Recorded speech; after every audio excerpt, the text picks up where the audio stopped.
भगवान कृष्ण ने गीता के माध्यम से संसार को जो शिक्षा दी वह अनुपम है। वेदों का सार, उपनिषद और उपनिषदों का सार है ब्रह्मसूत्र और ब्रह्मसूत्र का सार है गीता। सार का अर्थ है निचोड़ या रस।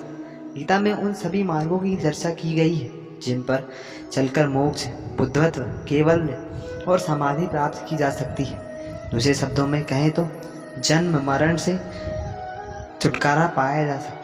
तीसरे शब्दों में कहें तो खुद के स्वरूप को पहचाना जा सकता है। चौथे शब्दों में कहें तो आत्मज्ञान प्राप्त किया जा सकता है। और पांचवें शब्दों में कहें तो ईश्वर को प्राप्त किया जा सकता है। आओ जानते हैं भगवान श्री कृष्ण के वे रहस्यमय सूत्र जिन्हें जानकर आपको लगेगा कि सच में यह बिल्कुल ही सच है। निश्चित ही उनके ये सूत्र आपके जीवन में बहुत काम आएंगे। जीवन में सफलता चाहते हैं तो गीता के ज्ञान को अपनाएं और निश्चित तथा भयमुक्त जीवन पाएं। भगवान श्री कृष्ण कहते हैं कि यदि आप लक्ष्य को प्राप्त करने में विफल रहते हैं तो अपनी रणनीति बदलें। लक्ष्य नहीं, इस जीवन में ना कुछ होता है ना व्यर्थ होता है। जो इस लोक में अपने काम की सफलता की कामना रखते हैं वे देवताओं की प्रार्थना करें। श्री कृष्ण कहते हैं कि खुशी मन की एक अवस्था है जो बाहरी दुनिया से नहीं मिल सकती। खुश रहने की एक ही कुंजी है इच्छाओं में कमी। आत्मविनाश या नरक के ये 3 द्वार है वासना, क्रोध और लोभ। क्रोध से भ्रम पैदा होता है, भ्रम से बुद्धि व्यर्ग होती है। जब बुद्धि व्यर्ग होती है तब तर्क नष्ट हो जाता है। जब तर्क नष्ट होता है तब व्यक्ति का पतन हो जाता है।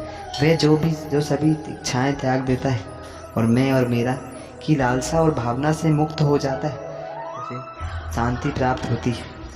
मनुष्य अपने विश्वास से निर्मित होता है। जैसा वो विश्वास करता है वैसा वो बन जाता है। व्यक्ति जो चाहे बन सकता है यदि वह विश्वास के साथ इच्छित वस्तु पर लगातार चिंतन करे।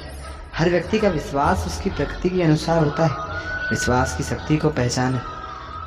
जो मन को नियंत्रित नहीं करते उनके लिए वह शत्रु के समान कार्य करता है। मन की गतिविधियों, होश, श्वास और भावनाओं के माध्यम से भगवान की शक्ति सदा तुम्हारे साथ है और लगातार तुम्हें बस एक साधन की तरह प्रयोग करके सभी कार्य कर रही है।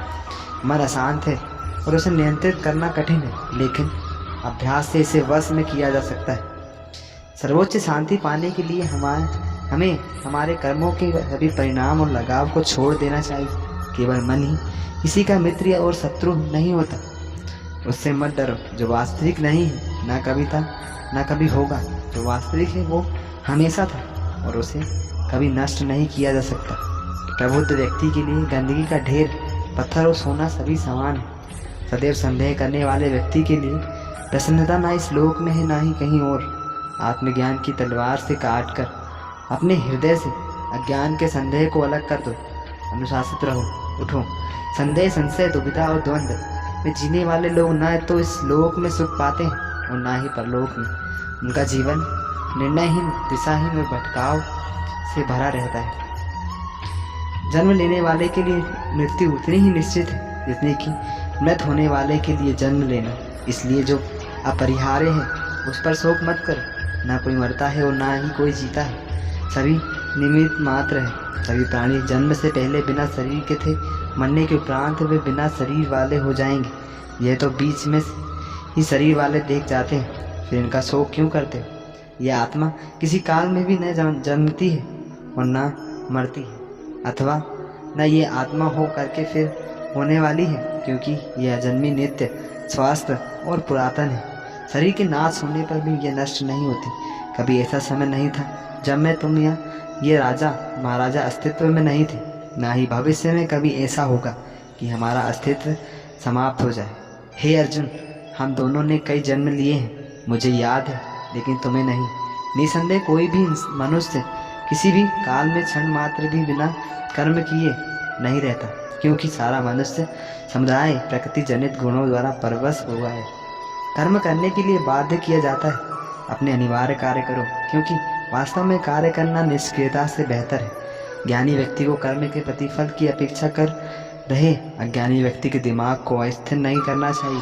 अप्रकृति कर्म बहुत तनाव पैदा करता है।